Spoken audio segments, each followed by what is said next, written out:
I get a phone call, 12ish. My son, he was just crying so hysterical. And I says, what's going on? He says, I've been arrested for murder. And I says, what? And I just fainted. There were so many emotions going through my head. All the questions. I kept phoning the police. I get light up to see him at 12 o'clock at night. They told me not to cry in front of him, to try and be strong for him. I get on to see him for about 15 minutes. The police didn't allow me to ask them questions about it. I just had to basically ask him how he was to keep his chin up. He says, Mommy, you'll turn your back on me and all. And I had to keep reassuring him I wasn't. That he was mine and I was going to be there, it didn't matter what.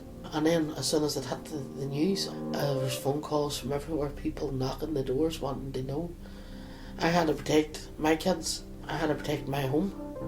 Because a lot of people want retaliation for what's happened. I woke up one morning to 2 police officers at the front door saying that they had tried to commit suicide in jail.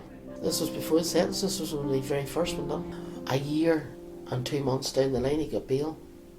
I had to adapt my home again for him coming home and to prepare small children that the police could call at the door at any time and come in and check if he was in his bed. That he had to be in at 9 o'clock at night, wasn't allowed out before 8 in the morning, had to sign bail 3 times a week.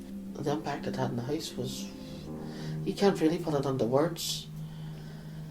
His trial lasted a month. Going to the court every day, no financial help, no nothing. I tried to get a lot of information out of the solicitors and they didn't want to tell me. The less contact they had with me, the better it was for them. He was an adult to them. You were coming home, you were gutted because you'd heard stuff that you didn't want to hear. About autopsy reports and finding bodies, and the family was there.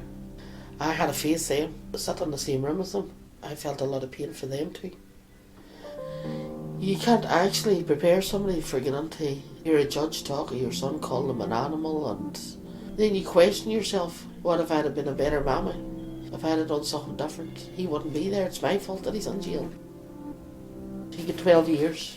We came out of the court and the papers and photographers were everywhere snapping photos. The people were shouting and cheering.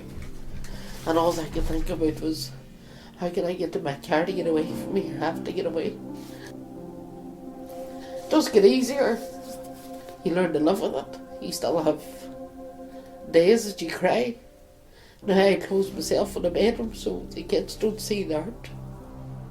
The wee youngest one says to me one night, you think you're the only one crazy? He says, I miss my brother too. And I started to think, my God, we're silent victims serving a harder sentence than what they are inside.